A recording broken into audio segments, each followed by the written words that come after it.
ሰላም ጋይስ እንደምን አላችሁ? አሁን እንግዲህ ከ30 በላይ ሰዎች አሉ። ምን እንደምናገር አላውቅም ለማናገር ሁላችሁ ዝም ብላችሁ ኢትስ ኦኬ።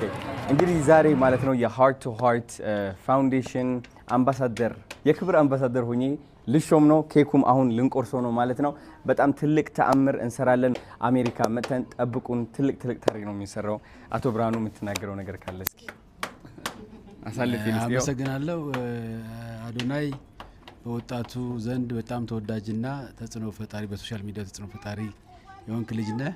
በኢትዮጵያ ደግሞ ያንተንም አላማ የሚደግፍ ከ25,000 ህጻናት በላይ በልብ ህመም ይሰቃያሉ። እነኚህን ህጻናቶች ለመደገፍና ለማከም ወደ አሜሪካን ተጉዘን በአሜሪካን የሚገኙ ወንድሞቻችንን ኢትዮጵያውያንም ሆነ የውጭ ዜጎችን በማስተባበር ለ100 ህጻናት ልጆች ለማሳከም ታርጌት ያደረገ ጉዞ ነው የምናደርገው። በዚህ ደግሞ ትልቅ ተጽዕኖ እንደምትፈጥር አምናለሁ።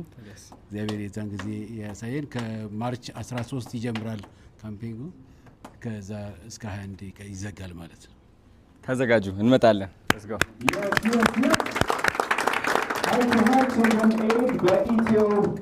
ኢስታንቡል ጀነራል ሆስፒታል ዛሬ ካምፔኑን በአሜሪካ ያስጀምራል። ይህንን ውብ ኬክ ማሪዮት ሆቴል አቅርቦልናል። እባካችሁ ሁላችሁም ጠጋ በሉና እጃችሁ ባይደርስም እስኪ ሁላችሁም እናዚያት ሁላችን ሁሉም እጁ ጠጋ ና ዶክተር ና ግባ የታባ ጨብጨባ ሁሉ ካሜራ ይዟል ነገር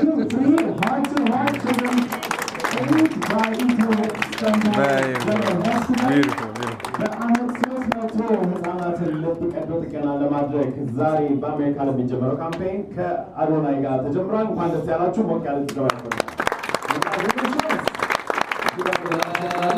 ነገራችን ላይ የሄርት ሄርት በአሜሪካን ብቻ አይደለም የተመሰረተው፣ በኢትዮጵያም ፍቃድ አውጥቶ ህጋዊ ፍቃድ አውጥቶ ጨርሷል። የኢትዮጵያውን ኤፕሪል 24 ላይ ከጣሊያን ሀገር መጥተው 50 ልጆች ከሰሩ በኋላ ትልቅ ላውንች እናደርጋለን በኢትዮጵያ ሀገር ያለው